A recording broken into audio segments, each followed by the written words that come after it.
E na minha trajetória jovem em escolas católicas, eu trabalhava em vários movimentos das escolas por onde eu passei, e sempre fui muito sensibilizada para as questões sociais. Eu achava que eu ia seguir um caminho de trabalho social. Quando chegou no meu terceiro colegial, passou pelo meu colégio uma dupla de ecologistas super inspiradores. O Amir Klink, que fez aquela travessia, é um cara super conhecido nosso, navegador, profundamente ecologista, e o Peter Milko, que era parceiro dele, um dos fundadores aí de muitos movimentos ecologistas. Foi no meu terceiro colegial, nunca me esqueço o dia, a cena toda, eles despertaram para a ecologia. E aí eu tinha um dilema de fé e profissional, e falava, puxa vida, mas é perfeito, é tudo que São Francisco sempre me ensinou, meu santo predileto. E ali fui naquela rota, achando que aquilo era um chamado. Então sempre trabalhei profissionalmente com essa fé do chamado, sempre acreditei que a minha trajetória como ambientalista, era uma trajetória de fé também. Eu nunca descolei uma coisa da outra. Para mim nunca existiu uma separação entre meu mundo espiritual e meu mundo físico. Eu sempre caminhei junto as duas coisas e alimentei, nutri essas duas vertentes na minha vida. E agora, para falar de terra, né, fui convidado para falar da dimensão terra aqui, mas eu não queria entrar nos assuntos. Eu acho que eu acho que não vou usar não, porque está tão gostoso de áudio que eu tinha preparado os slides, mas depois eu compartilho com vocês. Obrigada, Alice, por ter lembrado.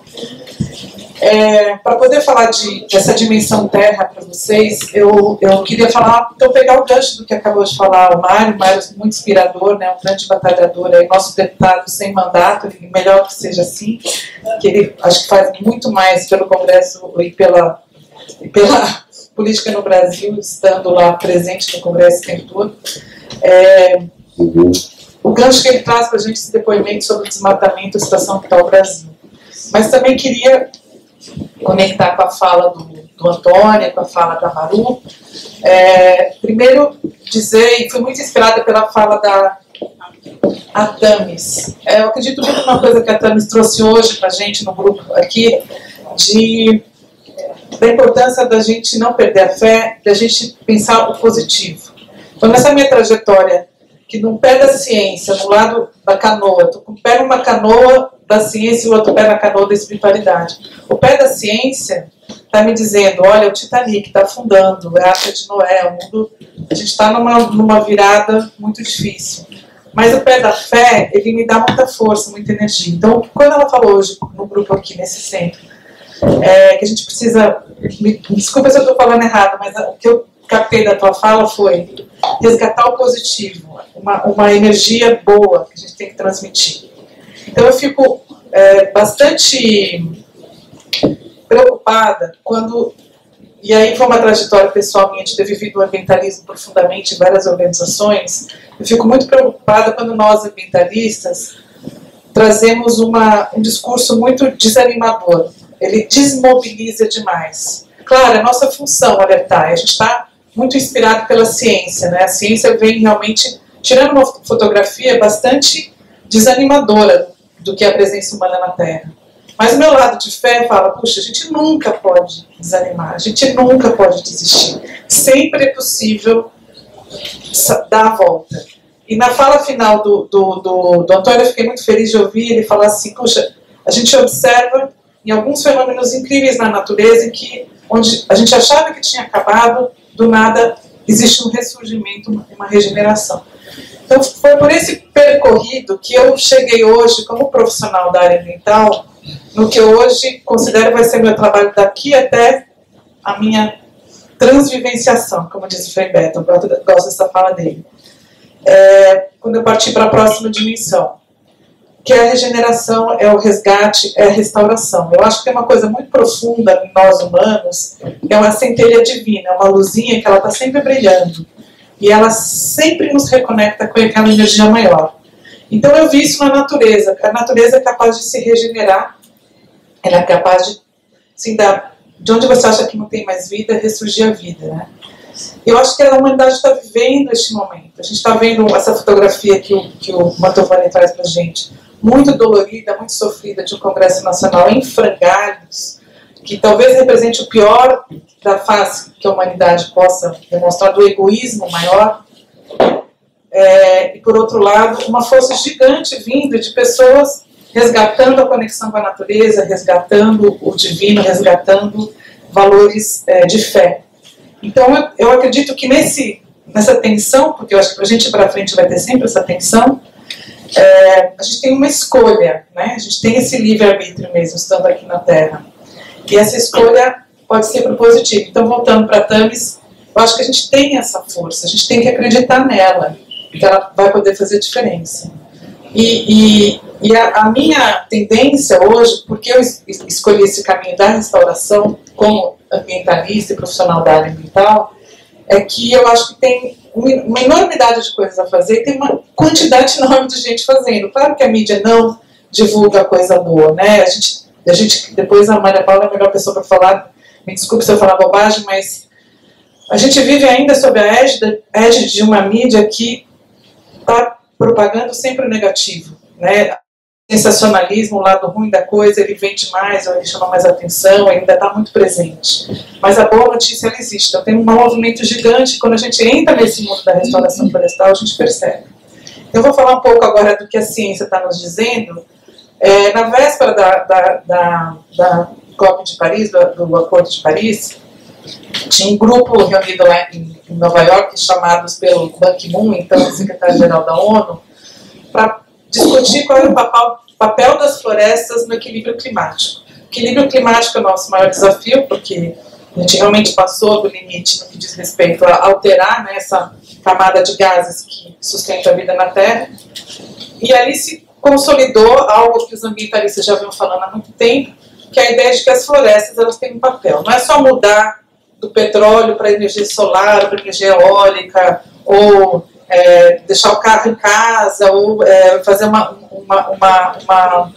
agricultura mais sustentável. Tem um papel gigantesco o que as florestas podem absorver de carbono da atmosfera. Porque a gente chegou num ponto que o desequilíbrio do carbono é tão grande na atmosfera que a gente vai ter que lançar mão de muitas tecnologias para poder dar conta do desafio do equilíbrio do carbono, que é o que está alterando principalmente a temperatura média. E uma das formas mais antigas, uma das tecnologias que a natureza nos ensinou, talvez o sagrado tenha nos revelado, é a fotossíntese, é o crescimento de uma planta. E o Brasil ele é o país com hoje a maior capacidade de plantio, conhecimento. Nós temos a maior indústria de silvicultura do mundo. A gente tem as melhores escolas de silvicultura, de engenharia florestal. Tem conhecimento tradicional indígena milenar, que vem sendo transmitido de geração em geração. A gente tem muitos movimentos sociais embutidos. MST tem trabalhado bastante com a agricultura orgânica, a gente tem um movimento de agricultura familiar fortíssimo. Talvez a terra brasileira seja a terra onde um exemplo pode ser dado para o mundo desse resgate, que não é só um resgate da natureza, não é só um resgate da humanidade, ele é um resgate espiritual, na minha opinião. Então, para mim, trabalhar com restauração florestal tem tudo a ver com esse resgate do sagrado, que a humanidade se desconectou em algum momento, talvez pela exacerbação do consumo ou pela a perda dos valores convencionais. E não queria deixar de terminar de falar que uma das coisas que mais me mexeu comigo na vida e talvez tenha definido algum rumo importante foi uma passagem pelo Instituto Socioambiental, cuja maior referência é aqui a Adriana Ramos. É uma entidade, depois a Adriana vai falar para vocês, não vou eu falar sobre Luísa, mas é uma escola de vida que eu tive lá. E um grande aprendizado que eu tive lá já vem no nome da organização, Instituto Socioambiental. Eles tiveram a sabedoria, a visão de conectar o socioambiental. E entendendo que não tem desconexão, não tem como trabalhar a proteção da natureza sem respeitar o conhecimento tradicional sobre o uso dos recursos naturais, sem proteger o trabalhador na terra, sem cuidar dos agricultores familiares. Mas a maior sabedoria que eu aprendi lá foram as cosmologias, os conhecimentos espirituais das populações indígenas. Então o Brasil é esse depositário privilegiado de mais de 200 nações, né, 200 etnias, né, Adriana? com tantas religiosidades e cosmologias. Isso é um privilégio que não tem tamanho. Imagina nós sermos aqui no Brasil vizinhos, irmãos de conhecimento que vem passando há milênios.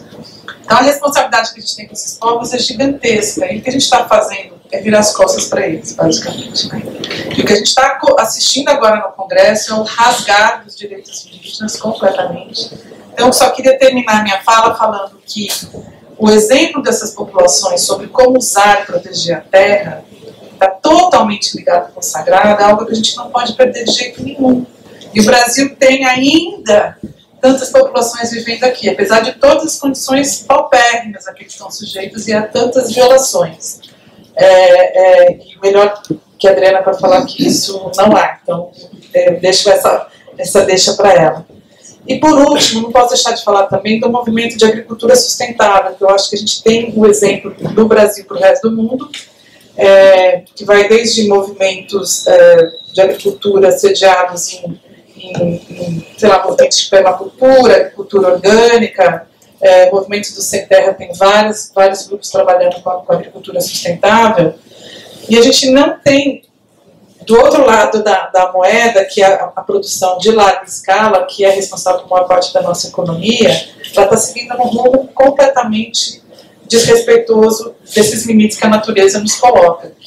E nada melhor do que o exemplo que o Mário nos trouxe, a questão dos agrotóxicos. Então, acho que a gente está vivendo uma outra situação limítrofe, muito assustadora, que é a contaminação dos solos brasileiros pelo agrotóxico. Não tem que chamar de fitossanitário coisa nenhuma, vamos dar o nome que ele tem, porque é veneno mesmo.